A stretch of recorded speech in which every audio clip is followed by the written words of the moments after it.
வானொலியில் கேட்டு மகிழ்ந்த தென்கட்சி கோ சுவாமிநாதன் ஐயா அவர்களின் இன்றொரு தகவல் தொகுப்பினை கேட்டு மகிழுங்கள். ஒரு தடவை நாரதர் ஒரு தெரு வழியாக போய்கிட்டு இருந்தார். வழியில் ஒருத்தர் வேத சாஸ்திரம்லாம் படிச்சுக்கிட்டு உட்காந்துருந்தார். அவர் நாரதரை பார்த்து எங்கே போயிட்டுருக்குறீங்கன்னு கேட்டார். கடவுளை பார்த்துட்டு வரலாம்னு போயிட்டுருக்கிறேன் அப்படின்னார் நாரதர். அப்படின்னா அவர்கிட்ட எனக்கு எப்போ முக்தி கிடைக்கும்னு கேட்டுட்டு வாங்களேன் அப்படின்னார் இவர். சரி, கேட்டு வரேன் அப்படின்னு சொல்லிவிட்டு நாரதர் நடந்தார். கொஞ்சம் தூரத்தில் ஒரு மரத்தடியில் ஒரு தொழிலாளி செருப்பு தைச்சிக்கிட்டு உட்காந்துருந்தார். அந்த ஆளும் அதே மாதிரி கேட்டுக்கிட்டார்.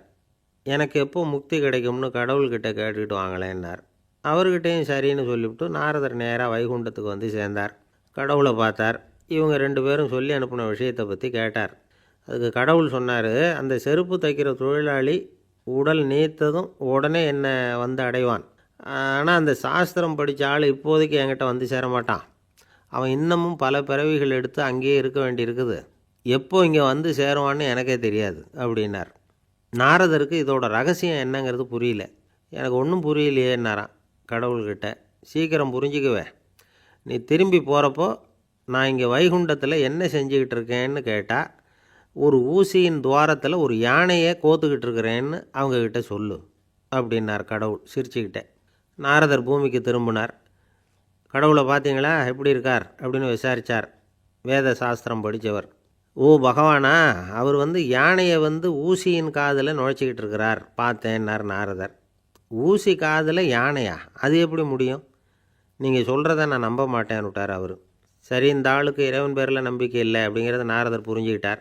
அடுத்தபடியாக அந்த தொழிலாளி இருந்த இடத்துக்கு போனார். இறைவனை பார்த்தீங்களான்னு கேட்டார் அவர். பார்த்தேன், ஒரு ஊசி துவாரத்தில் யானையை கோத்துக்கிட்டு இருந்தார் அப்படின்னு சொல்லிவிட்டு நாரதர் அந்த ஆள் முகத்தை கவனித்தார். அந்த தொழிலாளி இதை கேட்டுட்டு கொஞ்சம் கூட ஆச்சரியப்படலை. அவரால் முடியாத காரியம் கூட உண்டானார். என்ன இப்படி சொல்கிற, ஊசியின் துவாரத்தில் யானையை கோக்க முடியும்னு நீ நம்புறியா அப்படின்னு கேட்டார் நாரதர். நிச்சயமாக நம்புகிறேன்னார் அவர். அது எப்படி அப்படின்னு கேட்டார் இவர். இதோ பாருங்கள், நான் இந்த ஆலமரத்தடியில் தான் தினமும் உட்காந்துருக்கிறேன். தினமும் இந்த மரத்திலிருந்து எவ்வளவோ பழம் கீழே விழுது. இந்த பழத்தில் இருக்கிற ஒவ்வொரு விதையிலேயும் உள்ள ஒரு ஆலமரம் இருக்குது. ஒரு சின்ன விதைக்குள்ளே ஒரு பெரிய ஆலமரம் இருக்க முடியுங்கிறப்போ ஊசி துவாரத்தில் கடவுள் யானையை நுழைய வச்சாருங்கிறத ஒத்துக்கிறதுல என்ன கஷ்டம் இருக்குது அப்படின்னு ரொம்ப சர்வசாதாரணமாக பதில் சொன்னாராம் அந்த தொழிலாளி. நாரதர் யோசனை பண்ணார். இந்த தொழிலாளி வேத சாஸ்திரங்களையெல்லாம் படிக்கலைன்னா கூட அறிவுபூர்வமாக சிந்தித்து இறைவனை நம்புகிறான். அதனால தான் கடவுள் இந்த ஆளுக்கு சீக்கிரம் முக்தி கிடைக்கும்னு சொன்னார் அப்படிங்கிறத புரிஞ்சுக்கிட்டாராம். இந்த கதையில் வர்ற கடவுள், நாரதர், வைகுண்டம் இதெல்லாம் ஒரு பக்கம் இருக்கட்டும், ஒரு சின்ன விதைக்குள்ளே ஒரு பெரிய ஆலமரம் தூங்கிக்கிட்டு இருக்குது அப்படிங்கிற உண்மை, அந்தரத்தில் 1000 கிரகங்கள் சுற்றிக்கிட்டு இருக்குங்கிற உண்மை, இதெல்லாம் நாம் பார்த்துக்கிட்டு தானே இருக்கிறோம். இந்த உண்மைகள் அதிசயமாக நமக்கு தெரியறதுனால அதை நம்பாமல் இருந்துட முடியாது. இயற்கையை பரிபூர்ணமாக நம்புங்கள், அந்த நம்பிக்கையே நம்ம வாழ்க்கைக்கு ஆதாரம் அப்படிங்கிறத விளக்கிறதுக்காக தான் இந்த கதை. இந்த காலத்தில் நம்ம பிள்ளைங்களுக்கெல்லாம் இது மாதிரி நம்பிக்கை அதிகமாகவே இருக்குது. ஒரு நாள் ஒரு சின்ன பையன்கிட்ட கேட்டேன், ஏன்பா கடவுள் ஒரு பானைக்குள்ளே ஒரு யானையை நுழைய வச்சுட்டாருன்னு சொன்னால் அதை நீ நம்புவியா அப்படின்னு கேட்டோம். நம்புவேன் சார், அது ஒன்றும் பெரிய அதிசயம் இல்லைன்னா. எப்படிறான்னு கேட்டோம். எப்படின்னா அந்த பானை அந்த யானையை விட பெருசாக இருந்திருக்கும், அவ்வளவுதான் அப்படின்னு சொல்கிறான். ஒரு ஊரில் ஒரு ராஜா இருந்தார். அவர் அடிக்கடி காட்டுக்கு வேட்டையாட போவார். சில நண்பர்களையும் கூட அழைச்சிக்கிட்டு போவார். காட்டுக்கு போனதும் ஆளுக்கு ஒரு பக்கமாக போய் வேட்டையாடுவாங்க. சாயந்தரமாக திரும்பி வருவாங்க. மறுநாள் அரண்மனையில் உட்காந்து ஒவ்வொருத்தரும் அவங்க அனுபவங்களையெல்லாம் சொல்லிக்குவாங்க. அவங்க வீரத்துக்கு தகுந்த மாதிரி பரிசை அந்த ராஜா கொடுப்பார்.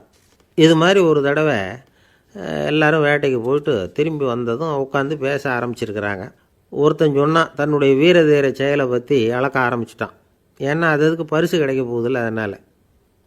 அவன் என்ன சொன்னான் தெரியுமா? அரசே, நேற்றுக்கு காட்டில் என்னாச்சு தெரியுமா? எனக்கு நேராக ஒரு சிங்கம் வாயை திறந்துக்கிட்டு வந்துட்டுது. நான் பயப்படவே இல்லை. உடனே ஒரு கல்லை எடுத்து குறி பார்த்து வீசினேன். சிங்கத்து வாய்க்குள்ளே போய் அந்த கல் மாட்டிக்கிட்டுது. அவ்வளவுதான். அந்த சிங்கம் என்னை பார்த்துட்டு பயந்துட்டு ஒரே ஓட்டமாக திரும்பி ஓடி போயிட்டுது அப்படின்னா. ஆஹா பலே அப்படின்னு எல்லோரும் கை தட்டினாங்க. ரெண்டாவது ஆள் ஒருத்தன் எழுந்திரிச்சான். அவன் சொல்ல ஆரம்பித்தான், அரசே, நான் போன வழியில் 2 பெரிய மலைப்பாம்பு கிடந்தது. என்னை முழுங்கிறதுக்கு வந்தது. நான் என்ன பண்ணேன் தெரியுமா? அந்த 2 பாம்போட வாலையும் ஒன்றா சேர்த்து முடிச்சு போட்டுட்டேன். அவ்வளவுதான். அது அங்கே இழுக்க இது இங்கே இழுக்க முடிச்சு நல்லா இறுகி போட்டுது அப்படின்றான். ஆஹா அற்புதம்னு சொல்லி எல்லாரும் கை தட்டினாங்களாம். அடுத்தபடியாக 3வது ஆள் ஒருத்தன் வந்தான். அவன் சொல்ல ஆரம்பித்தான், மன்னா நான் போன பாதையில் குறுக்க ஒரு ஆறு, அதில் இறங்கி குளித்தேன். யாரோ காலை பிடிச்சி இழுக்கிறது மாதிரி இருந்தது. திரும்பி பார்த்தா ஒரு பெரிய முதலை. நான் உடனே அப்படியே ஒரு துள்ளல் துள்ளி அது முதுகில் போய் உக்காந்துக்கிட்டேன். அதை அப்படியே கரைக்கு நீந்த வச்சேன். கரைக்கு வந்து சேர்ந்ததும் அப்படியே ஒரே துள்ளி குதித்து கரைக்கு வந்துட்டேன் அப்படின்றான். அவன் தன்னுடைய வீரத்தை அப்படி சொல்லியிருக்கான். அடடா எப்பேற்பட்ட வீரம் அப்படின்னு எல்லாரும் கை தட்டினாங்களாம். 4வது ஆள் எழுந்திரிச்சான். மன்னா நான் போன இடத்துல ஒரு கரடி வந்து என்னை துரத்த ஆரம்பிச்சுட்டுது. நான் ஒரு மலை உச்சிக்கு வந்துட்டேன். அதுக்கப்புறம் ஒரு அடி எடுத்து வச்சாலும் அதில் பாதாளத்தில் விழ வேண்டியது தான். அந்த நேரம் பார்த்து ஒரு பெரிய ராட்சச கழுகு அந்த பக்கமாக பறந்து வந்தது. நான் உடனே அப்படியே உயர எழும்பி அந்த கழுகோட காலை பிடிச்சிக்கிட்டேன். அப்படியே தொங்கிக்கிட்டே வந்தேன். ஒரு நல்ல இடம் வந்ததும் தொப்புன்னு கீழே குதித்து நடந்து வந்துட்டேன். நான் இதுக்கும் எல்லோரும் கை தட்டுறாங்க. கடைசியாக ஒரு ஆள் எழுந்திரிச்சான். அரசே நான் வந்து போன வழியில் ஒரு பெரிய யானை குறுக்க வந்தது. பயங்கரமாக சத்தம் போட்டுக்கிட்டே வந்தது. நான் பயந்து ஓடலை. உடனே என்ன பண்ணேன் தெரியுமா? அந்த யானையோட வாலை பிடிச்சி தூக்கினேன். தலைக்கு மேலே தூக்கி கரன்னு சுற்றினேன். வேகமாக சுற்றி வீசி எறிஞ்சேன். அவ்வளவுதான். அதே ஸ்பீடில் அந்த யானை மேலே போக ஆரம்பிச்சுட்டுது. இன்னும் கூட அது போய்கிட்டே தான் இருக்குது, கீழே விழவே இல்லைன்னா. இதை கேட்டதும் ராஜாவுக்கு கோபம் வந்துட்டுது. என்ன முட்டாள்னு நினச்சிக்கிட்டு பேசுகிறியா? யானையை வந்து நீ வாலை பிடிச்சி தூக்குன, அதை நான் நம்பணுமா அப்படின்னார். உடனே இவன் பணிவாக பதில் சொன்னான். அரசே, ஒரு சிங்கத்து வாயில் கல் மாட்டிக்கிட்டதை நம்புறீங்க, மலைப்பாம்பு வாலை பிடிச்சி முடிச்சு போட்டதை நம்புறீங்க, முதல்ல முதுகில் சவாரி பண்ணதையும் நம்புறீங்க, கழுகு காலை பிடிச்சிக்கிட்டு பறக்கிறதையும் நம்புறீங்க. அப்படி நம்புறப்போ நான் சொன்னதை மட்டும் நம்பக்கூடாதா அப்படின்னு கேட்டானான். பொய் சொன்னவங்கெல்லாம் தலையை தொங்க போட்டுக்கிட்டாங்களாம். ராஜா அவங்கள பார்த்து சொன்னாராம், நீங்கள் எல்லாரும் என்னை முட்டாளாக்கியிருக்கிறீங்க. கடைசியாக பேசின இவன் தான் எனக்கு உண்மை எது பொய் எதுங்கிறத புரிய வச்சிருக்கிறான்.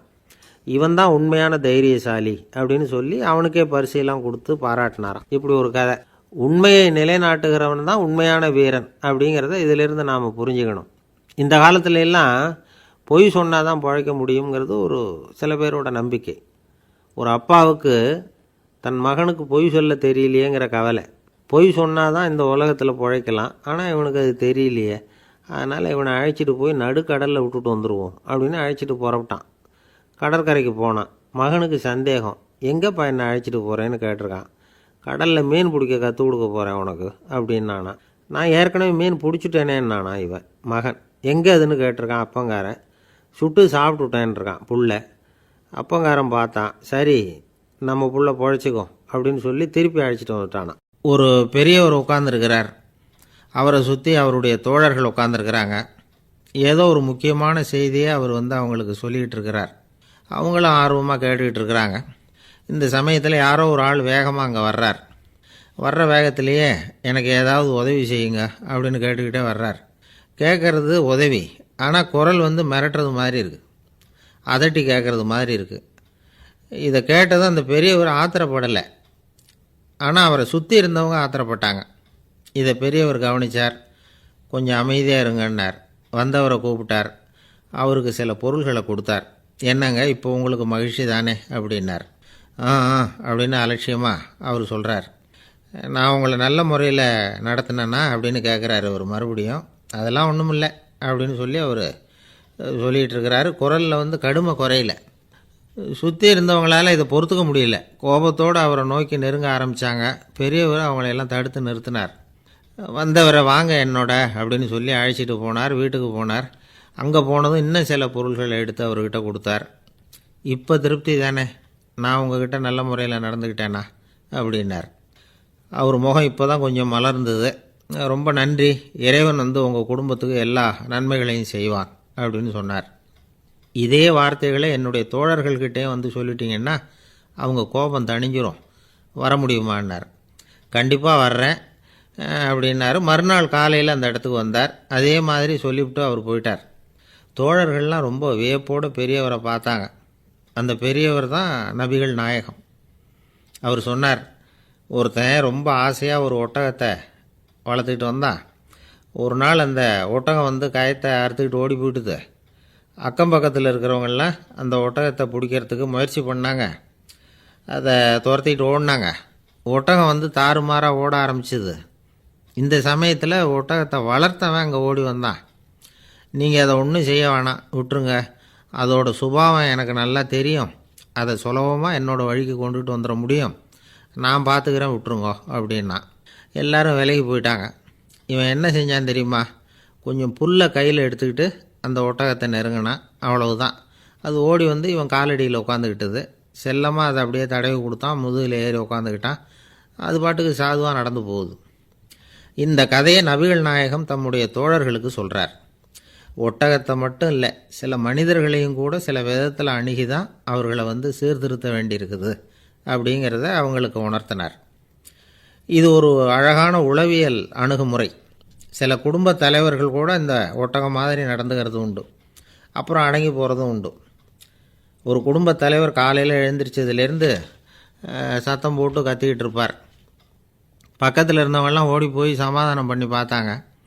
அவர் ஓயறது மாதிரி தெரியல. கடைசியில் அவர் மனைவி வந்தாங்க. நீங்கள் எல்லாம் விலகி போயிடுங்க, அவர் சுபாவம் எனக்கு தெரியும், நான் பார்த்துக்கிறேன் அப்படின்னாங்க. சரின்னு எல்லோரும் போயிட்டாங்க. சாயந்தரமாக வந்து பார்க்குறாங்க, அவர் சத்தம் இல்லாமல் ஒரு மூலையில் உட்காந்துருக்கிறார். ரொம்ப சாதுவா. ஆச்சரியமாக இருந்தது. என்னம்மா பண்ணீங்கன்னு கேட்டாங்க. அது ஒன்றும் இல்லைங்க, ஒரு வேளை சாப்பாட்டை நிறுத்தினேன், பட்னி போட்டேன், அவ்வளவுதான் அப்படின்னாங்க அந்த அம்மா. ஒரு ராஜா ஊரெல்லாம் சுற்றி பார்த்துட்டு வரலாம்னு ஒரு நாள் புறப்பட்டு போனார். ஒரு இடத்துல தறி நெசவு வேலை ரொம்ப மும்முரமாக நடந்துக்கிட்டு இருந்தது. ஒரு பெரியவர் தறியால் நெசவு வேலை செஞ்சுக்கிட்டு இருந்தார். பக்கத்தில் ஒரு அழகான பொண்ணு உட்காந்து நூலை சுற்றிக்கிட்டு இருக்குது. ராஜா அந்த பெரியவரை பார்த்து யார் இந்த பொண்ணுன்னு விசாரித்தார். ராஜா அப்படி கேட்டதும் அவருக்கு ரொம்ப பெருமையாக போயிட்டுது. ஏன்னா உட்காந்துருந்தது அவரோட மகள். அரசே, இது என்னுடைய மகள். இவ வேகமாக நூல் தெரிக்கக்கூடியவள். வைக்கோலை எடுத்து இவ தெரிச்சா கூட அது எல்லாம் பவுனிழையாக வெளியில் வரும் அப்படின்னு ஒரு ராசி இவளுக்கு அப்படின்னு ரொம்ப பெருமையாக ராஜா கிட்ட சொன்னார். ராஜா இதை கேட்டதும் அசந்துட்டார். அப்படியா, இவ்வளவு அழகும் சாமர்த்தியமும் உள்ள இந்த பொண்ணு என்னோட வரட்டுமே, இவளை என் மருமகளாக ஆக்கிக்கிறேன் அப்படின்னார் ராஜா. அந்த பெரியவருக்கு ஒன்றும் புரியல. ஏதோ கொஞ்சம் பெருமையாக சொல்ல போக அது இப்படி ஆகிட்டுதே அப்படின்னு கவலைப்பட்டார். இருந்தாலும் ராஜா பேச்ச தட்ட முடியுமா? மகளை அனுப்பி வச்சுட்டார். ராஜா அந்த பொண்ணை அரண்மனைக்கு அழைச்சிட்டு வந்தார். அங்கே ஒரு அறையில் வச்சு பூட்டி விட்டார். அந்த ரூமு நிறைய வைக்கோலை கொண்டாந்து போட்டு அடைச்சாங்க. 3 ராட்டைகள் வேறு வச்சுருந்தாங்க. நாளைக்கு பொழுது விடியறதுக்குள்ளே நீ இந்த வைக்கோலையெல்லாம் தங்க இழைகளாக மாற்றி காட்டணும். நாளைக்கு காலம்புறம் வந்து நான் இந்த அறை கதவை திறப்பேன். உன் தகப்பன் சொன்னது மாதிரி எல்லாம் தங்கமாக மாறி இருக்கணும், இல்லைன்னா நீ உயிர் தப்ப முடியாது அப்படின்னு உத்தரவு போட்டார். பாவம் அந்த பொண்ணு என்ன பண்ணும்? பகல் பூரா அழுதுகிட்டே உட்காந்துருக்குது. ராத்திரி பூராவும் தூக்கம் வரல. மறுநாள் அதிகாலை நேரத்தில் யாரோ கதவை தட்டுற சத்தம் கேட்டுது. பயந்துக்கிட்டே கதவை திறக்கிறா. திறந்து பார்த்தா வெளியில் 3 அவலட்சணமான பெண்கள். ஒருத்திக்கு வந்து கால் அகலமாக முறை மாதிரி இருக்குது, இன்னொருத்திக்கு கட்டை விரல் கரண்டி மாதிரி பெருசாக இருக்குது, 3ஆவது பொண்ணுக்கு உதடு தடித்து ரப்பர் மாதிரி தொங்கிக்கிட்டு இருக்கு. யார் நீங்கள், உங்களுக்கு என்ன வேணும் அப்படின்னு கேட்குது இந்த பொண்ணு. நாங்கள் உங்களுக்கு உதவி செய்கிறதுக்கு தான் வந்திருக்கிறோம் அப்படின்னு சொல்லி உள்ளே வந்தாங்க. உட்காந்தாங்க. கொஞ்ச நேரத்துக்குள்ளே உள்ளே இருந்த வைக்கோலையெல்லாம் தங்க இழைகளாக மாற்றி கொடுத்துட்டு போயிட்டாங்க. காலையில் ராஜா வந்தார். பார்த்தார். ஆகா பேஷுனார். இன்னும் கொஞ்சம் வைக்கோலை கொண்டாந்து அந்த ரூமில் போட சொன்னார். இந்த வைக்கோலையும் இன்றைக்கி தங்கமாக மாற்றிவிடு, நாளைக்கு மறுநாள் உனக்கும் இளவரசனுக்கும் கல்யாணம்னு சொல்லிவிட்டார். இன்றைக்கி ராத்திரி அந்த 3 பொண்ணுங்களும் வந்தாங்க. வைக்கோலை பொண்ணு இழைகளாக மாற்றினாங்க. புறப்பட்டாங்க. இந்த பொண்ணு அவங்க காலில் விழுந்து வணங்கினா. என் உசுரை காப்பாற்றினீங்க, உங்களுக்கு நான் என்ன கைமாறு செய்ய போகிறேன் அப்படின்னா. பயப்படாத, நீ விரும்பினா எங்களுக்கு ஒரு உதவி செய்யலாம். உன்னுடைய கல்யாணத்துக்கு நாங்கள் 3 பேரும் வரோம். நீ எங்களை வந்து வரவேற்று ராஜாக்கிட்டேயும் இளவரசர்கிட்டையும் நாங்கள் வந்து உன்னோட பெரியப்பா பொண்ணுங்கன்னு சொல்லி அறிமுகப்படுத்தி வை, நாங்கள் விருந்து சாப்பிட்டுட்டு போயிடுறோம் அப்படின்னாங்க. ரொம்பவும் சந்தோஷமாக சரின்னு ஒத்துக்கிட்டா. கல்யாண நாள் வந்தது. கல்யாணம் ரொம்ப கோலாகலமாக நடந்துக்கிட்டு இருக்கு. எல்லா தேசத்து ராஜா ராணிகளும் வந்துக்கிட்டு இருக்கிறாங்க. அந்த 3 அவலட்சணமான பொண்ணுங்களும் வந்து சேர்ந்தாங்க. யார் இவங்கன்னு கேட்டார் ராஜா. என் பெரியப்பா பொண்ணுங்க அப்படின்னா அந்த பொண்ணு. காலும் உதடும் கட்டை விரலும் ஏன் இப்படி உங்களுக்கு அவலட்சணமாக ஆயிட்டுது அப்படின்னு கேட்டார். அதுக்கு அந்த பொண்ணுங்க பதில் சொன்னாங்க. என்ன செய்கிறது, ஓயாமல் வைக்கோலை நூற்று ஒருத்தியோட கட்டை விரல் அப்படி கரண்டி மாதிரி ஆயிட்டுது. நாக்கில் தொட்டு தொட்டு திரிச்சதுனால ஒருத்தியோட உதடு அப்படி ஆயிட்டுது. காலால் கட்டையை அழுத்தி அழுத்தி தறி போட்டதுனால இன்னொருத்தையோட கால் அப்படி ஆயிட்டுது. உங்கள் மருமகளாக வந்திருக்கிற இந்த பொண்ணு அந்த மூணையுமே செய்ய தெரிஞ்சவ தான். என்ன ஆக போதோ இன்னும் கொஞ்ச நாளில் அப்படின்னாங்க. அவ்வளவுதான். ராஜா பயந்துட்டார். அம்மா, இன்னையிலேருந்து நீ இளவரசனின் மனைவி. நீ எப்பவும் அழகாக இருக்கணும். அதனால் நீ இனிமேல் வைக்கோலை திரிக்கவே கூடாது அப்படின்னு உத்தரவு போட்டார். அவளை இக்கட்டான சூழ்நிலையிலேருந்து காப்பாற்றின அந்த 3 பொண்ணுங்களும் சந்தோஷமாக திரும்பி போயிட்டாங்களாம். சுவாமி சின்மயானந்தர் இந்த கதையை சொல்லியிருக்கிறார். தன்னலம் மறந்து சுயலாபத்தை தியாகம் செய்கிறது வைக்கோல்லேருந்து தங்க இழையை நூக்கிறது மாதிரி அப்படிங்கிறார் அவர். அது இருக்கட்டும், இப்போ நம்ம கதைக்கு வருவோம். ஒரு ராஜா தன்னோட மகனுக்கு சுயவரம் நடத்தினார். எல்லா தேசத்திலிருந்தும் ராஜகுமாரர்கள் வந்திருந்தாங்க. ராஜகுமாரியை கல்யாணம் பண்ணிக்கலாம்ங்கிற ஆசையில் சுயம்பர மண்டபத்திலேருந்து எல்லா ராஜகுமாரர்களும் அலறி அடிச்சுக்கிட்டு வெளியில் ஓடி வந்துக்கிட்டு இருக்கிறாங்களாம். ஏன் அப்படி எல்லாரும் மிரண்டு போய் ஓடி வர்றாங்கன்னு கேட்டார் ஒருத்தர். அதுக்கு இன்னொருத்தர் விவரம் சொன்னார். ராஜகுமாரியை இன்றைக்கி தான் அவங்க நேரில் பார்த்தாங்களாம், அதுதான் அப்படி ஓடி வந்துக்கிட்டு இருக்கிறாங்க அப்படின்னார்.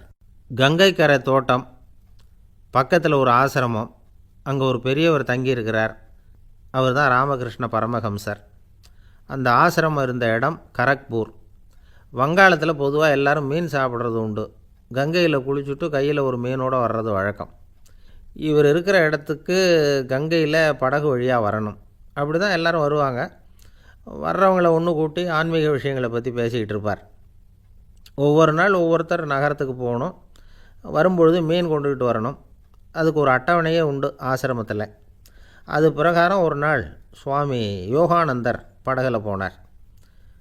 படகை செலுத்தினவங்க ராமகிருஷ்ணரையும் சுவாமி யோகானந்தரையும் மற்றவங்களையும் பித்தர்கள் அப்படின்னு சொல்லி ஏளனமாக பேசினாங்க. அவங்க என்ன பைத்தியம் பிடிச்சவங்க அப்படிங்கிறது மாதிரி. சுவாமி யோகானந்தருக்கு ரொம்ப மென்மையான இதயம். இவங்க இப்படி கண்ணாபின்னான்னு பேசுகிறத பார்த்தா மீனை வாங்கிட்டு திரும்புகிறப்போ என்ன நடக்குமோ அப்படிங்கிற பயம் வேறு வந்துட்டுது அவருக்கு. அவ்வளவு மென்மையானவர். இதை தெரிஞ்சுக்கிட்ட ராமகிருஷ்ணர், யோகானந்தா இங்கே வா அப்படின்னு கூப்பிட்டார். இவர் கண்ணீரை தொடச்சிக்கிட்டே கிட்ட போனார். சொன்னார், ஐயா, படகு ஓட்டுறவங்க உங்களை பற்றி மோசமாக பேசுகிறாங்க. என்ன திட்டினா பரவாயில்ல, ஆனால் உங்களை அவங்க திட்டுறாங்க. அதை என்னால் தாங்கிக்க முடியல அப்படின்னார். இதை கேட்டதும் ராமகிருஷ்ணருக்கு கோபம் வந்துட்டு தான். என்னது, உன்னுடைய குருவை பற்றி அவங்க மோசமாக பேசும்பொழுது நீ சும்மா இருந்தியா? வெளியில் போ அப்படின்னு விட்டார். குரு நிந்தனை செய்கிறப்போ அதை கேட்டுக்கிட்டு சும்மா இருக்கலாமா? குரு நிந்தனையை கேட்டால் பாவம் இல்லையா? என்னை தூற்றும்போது அவங்க பாவம் செய்கிறாங்க. அதை கேட்டுக்கிட்டு நீ சும்மா இருந்தால் நீயும் பாவம் செய்கிற அப்படின்னாராம். அடுத்த நாள் சுவாமி நிரஞ்சனானந்தர் போக வேண்டிய நாள். இவர் படகுல போகும்பொழுதும் அதே மாதிரி நடந்து தான். அவங்க மோசமாக பேச ஆரம்பித்தாங்க, திட்ட ஆரம்பித்தாங்க. அப்படி கேலி பண்ண ஒருத்தனை இவர் என்ன பண்ணார், பலார்னு கன்னத்தில் அரைஞ்சிட்டார். இன்னொருத்தனை கங்கையில் தூக்கி எறியறதுக்கும் தயாராகிட்டார். அதுக்கப்புறம் அவங்க யாரும் வாயை திறக்கலை. மீன் வாங்கிட்டு வர்றப்பவும் படகுல ஒரே அமைதி. அவ்வளவு பயம் அவங்களுக்கு. ராமகிருஷ்ணர் கூப்பிட்டு விசாரித்தார் என்ன நடந்ததுன்னு. இவர் சொன்னார், அவர் யோகானந்தா போகும்பொழுது என்ன நடந்ததோ அப்படியே தான் இப்போவும் நடந்தது. குரு நிந்தனை செய்கிறத கேட்டுக்கிட்டு நான் சும்மா இருப்பேனா? ஒருத்தனை அப்படியே அரைஞ்சுட்டேன், இன்னொருத்தனை ஆற்றுல தூக்கி போட்டுருவேன்னு பயமுறுத்தினேன், அவ்வளவுதான் அப்படின்னாராம். இப்போவும் ராமகிருஷ்ணருக்கு கோபம் வந்துட்டு தான். என்ன இது, அணியறது காஷாயம், இருக்கிறது ஆசிரமம், உனக்கு இவ்வளவு கோபம் வந்ததுன்னா அப்புறம் என்னத்துக்கு ஆசிரமத்தில் இருக்கணும்?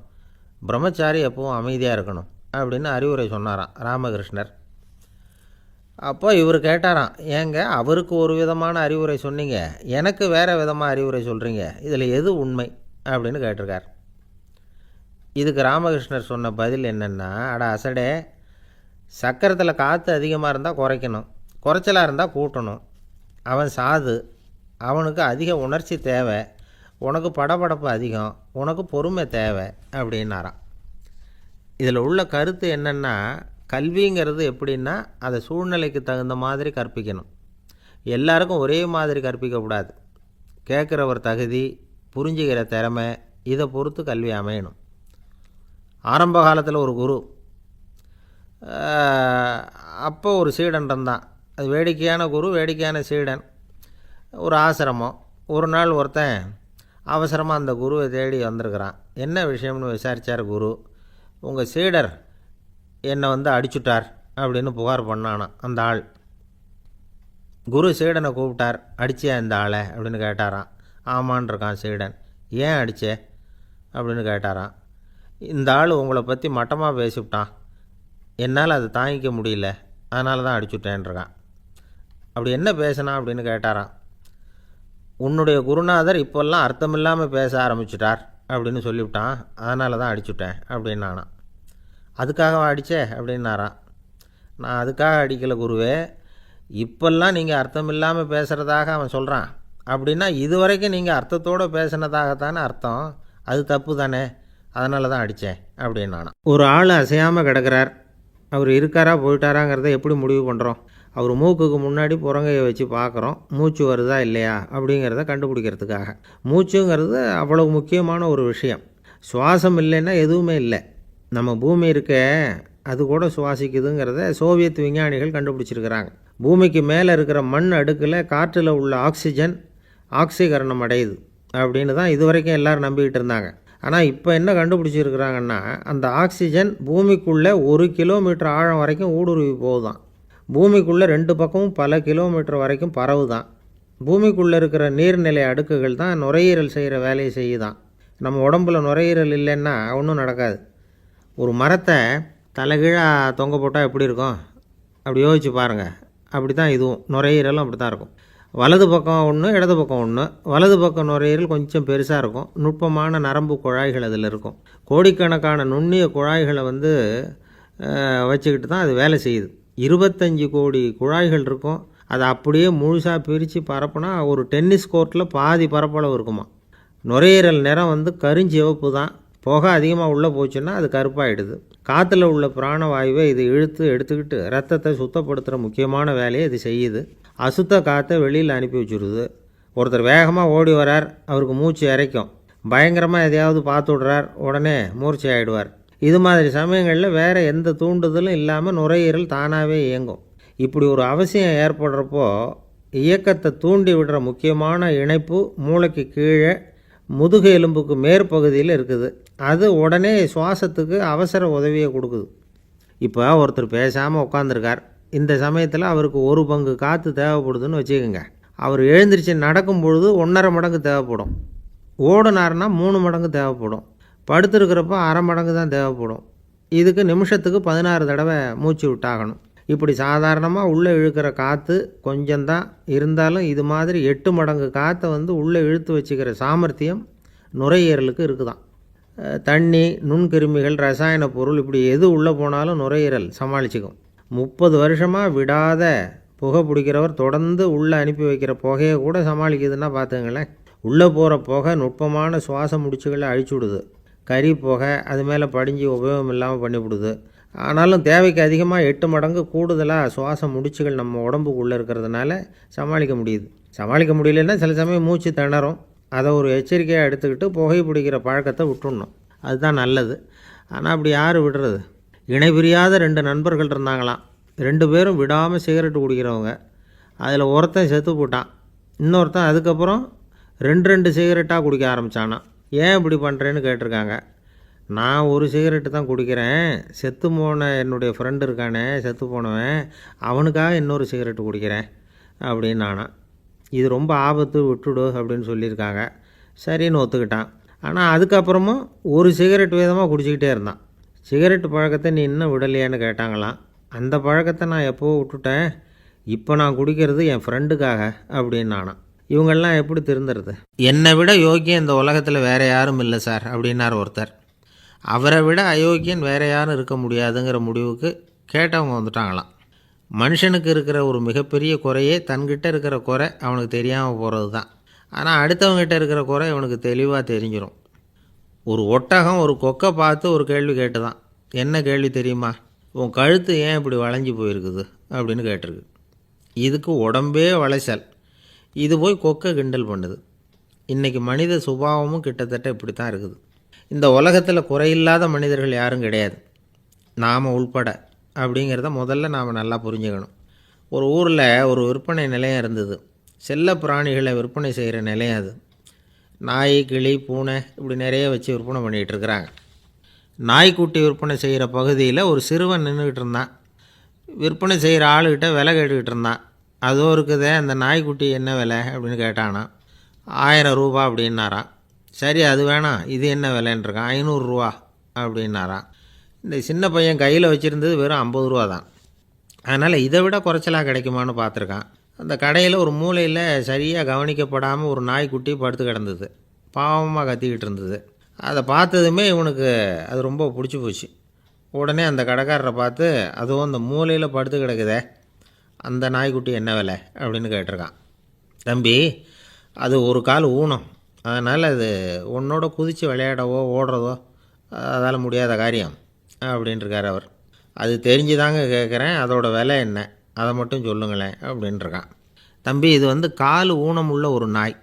இதை போய் காசு கொடுத்து வாங்கிறதுக்கு யாராவது பிரியப்படுவாங்களா? இதை நான் உனக்கு இலவசமாகவே தர்றேன், எடுத்துகிட்டு போ அப்படின்னாரான். இதை கேட்டதும் அந்த சிறுவனுக்கு கோவம் வந்துட்டு தான். நீங்கள் ஒன்றும் சும்மா கொடுக்க வேணாம், இந்தாங்க 50 ரூபா, இதை வச்சுக்கிட்டு நாய்க்குட்டியை கொடுங்க அப்படின்ட்டுருக்கான். அவருக்கு ஒன்றும் புரியல, ஆச்சரியமாக இருந்தது. சரின்னு பணத்தை வாங்கிட்டு நாய்க்குட்டியை தூக்கி கொடுத்தார். அந்த சிறுவன் அந்த நாய்க்குட்டியை 2 கையாலையும் வாங்கினா, மார்போடு பிரியமாக சேர்த்து அணைச்சிக்கிட்டான். தெருவில் இறங்கி நடக்கிறான். அப்படி நடக்கும்பொழுது தான் பார்க்குறார், கடைக்காரர் வந்து ஆச்சரியமாக அவனை பார்க்குறார். அப்போ தான் அவருக்கு ஒரு விஷயம் புரியுது. அந்த சிறுவன் தெருவில் நாய்க்குட்டியை மார்போடு அணைச்சிக்கிட்டு விந்தி விந்தி நடந்து போய்கிட்டு இருக்கிறான். ஆமாம், அவனுக்கும் ஒரு கால் ஊனம். இந்த நாய்க்குட்டியை யாருமே வாங்க மாட்டாங்கன்னு நினச்சிக்கிட்டு இருந்தார். குறையுள்ள அதுக்கும் ஒரு எஜமானன் கிடச்சிட்டான். அதனால் ஊனம் ஒரு குறை இல்லை அப்படிங்கிற உண்மையை அந்த கடைக்காரர் புரிஞ்சுக்கிட்டாராம். நம்மால் ஒருத்தர் கொஞ்சம் வயசானவர், எழுந்திரிச்சு சரியாக நடக்க முடியாது, சாய்வு நாற்காலியிலேயே எப்பவும் உட்காந்துருப்பார். அவர் தனக்கு துணையாக ஒரு நாயை பக்கத்தில் வச்சுருந்தார். அதுவும் ரொம்ப வயசான ஒரு நாய், எழுந்திரிக்கவே சிரமப்படும், நடக்கவும் முடியாது. அவர் பக்கத்துலேயே இதுவும் சோர்ந்து போய் படுத்து கிடக்கும். அந்த பெரியவரை பார்க்க வந்த ஒருத்தர் கேட்டார், ஏங்க, ஒரு சின்ன பையனை உங்களுக்கு துணையாக வச்சுக்கப்படாதா? இந்த நாயை உங்களுக்கு பாதுகாப்பாக வச்சுருக்கிறீங்களே, உங்களுக்கு ஒரு ஆபத்துன்னா இது எப்படி உங்களுக்கு உதவ முடியும் அப்படின்னார். அப்போ அவர் சொன்னாராம், எனக்கு ஒரு ஆபத்துன்னா அந்த சமயத்தில் இந்த நாய் என்னை தனியாக விட்டுட்டு ஓடி போயிடாமல் இருக்கணும்ல, அதுக்காக தான் இதை நான் வச்சுருக்கிறேன் அப்படின்னாராம். வங்க நாவலாசிரியர் சரத் சந்திரர் ஒரு நண்பர் அவர்கிட்ட வந்தார். வழக்கமாக எல்லா எழுத்தாளர்கள்கிட்டையும் கேட்குற ஒரு கேள்வியை கேட்டார். நீங்கள் எழுத்துத்துறைக்கு வந்தது எப்படி? இதுதான் கேள்வி. அதை தெரிஞ்சு என்ன பிரயோஜனம்னார் சரத் சந்திரர். சும்மா சொல்லுங்களேன், தெரிஞ்சுக்கிறேன் அப்படின்னார் வந்தவர். சரி சொல்கிறேன்னு ஆரம்பித்தார். நான் வந்து ரங்கூனில் வேலை பார்த்துக்கிட்டு இருந்தேன். சம்பளம் பத்தல, வேலையும் பார்த்துக்கிட்டு ஒரு பலசரக்கு கடை வைக்கலாம்னு நினச்சேன். என்னால் மளிகை கடை வச்சு சரியாக நடத்த முடியுமாங்கிற சந்தேகம் என் மனைவிக்கு. அதை சோதனை பண்ணி பார்க்கணுங்கிறதுக்காக சில பொருள்களின் அளவு, அதோட விலை, இப்படி சிலதை சொல்லி எல்லாத்தையும் மனக்கணக்காக கூட்டி போட சொன்னாங்க. என்னால் சரியாக கூட்டி சொல்ல முடியல. உங்களால் மளிகை கடை நடத்த முடியாதுன்னு சொல்லிவிட்டாங்க. உடனே என்ன பண்ணுறது, வேறு வழி இல்லை, கதை எழுத ஆரம்பிச்சிட்டேன் அப்படின்னார். கேட்டவருக்கு சிரிப்பு வந்துட்டு தான். சரத் சந்திரர் ஒரு பக்கம் சீரியஸான நாவல்கள், சிறுகதைகள் எழுதியிருந்தாலும் அவருடைய இன்னொரு பக்கம் வேறு விதம். நண்பர்கள்கிட்ட பேசும்பொழுதும் சரி, அவர்களுக்கு கடிதங்கள் எழுதும்போதும் சரி, கேலியும் கிண்டலும் நகைச்சுவை உணர்வும் அதிகமாக இருக்கும். காந்திஜி ஒரு சமயம் கல்கத்தாவுக்கு வந்திருந்தார். தேசபக்தர்கள் பல பேர் அவர்கிட்ட பேசிக்கிட்டு இருந்தாங்க. அப்போது சரத் சந்திரரும் அங்கே இருந்தார். கிரண் சங்கர் ராய் அப்படிங்கிறவரும் அங்கே இருந்தார். அவர் சொன்னாராம், காந்திஜியோட பழகிய முதல் வங்காளி நான் தான். போயர் யுத்த காலத்தில் இவர் வந்து லண்டனுக்கு வந்திருந்தப்போ என்கிட்ட தான் வங்காள மொழி கற்றுக்கிட்டார் அப்படின்னாராம். உடனே சரத் சந்திரர் காந்திஜியை பார்த்து, இவர் உங்களுக்கு வங்காள மொழி கற்றுக் கொடுத்தது உண்மைதானா அப்படின்னாராம். ஆமான்னாராம் காந்தி. அதனால தான் உங்களால் வங்காள மொழி கற்றுக்க முடியல அப்படின்னாராம். எல்லாரும் சிரித்தாங்களாம். சரத் சந்திரர் சாம்தாபேர் அப்படிங்கிற கிராமத்தில் தங்கியிருந்தார். ஒரு இலக்கிய நிகழ்ச்சியில் கலந்துக்கிறதுக்காக. அதுக்காக வந்து ஒரு கல்கத்தாவுக்கு போக வேண்டிய சூழ்நிலை. அதுக்காக புறப்பட்டார். அந்த சமயத்தில் பின்னாடி இருந்து யாரோ அவரை கூப்பிட்டாங்க. இப்படி கூப்பிட்டவரை பார்த்து இன்னொருத்தர் யாரோ அதட்டி இருக்கிறாங்க. போகிறவரை ஏன் இப்படி கூப்பிடுறீங்க அப்படின்னு. ஏன் கூப்பிட்டா என்னன்னு கேட்டிருக்கார் சரத் சந்திரர்.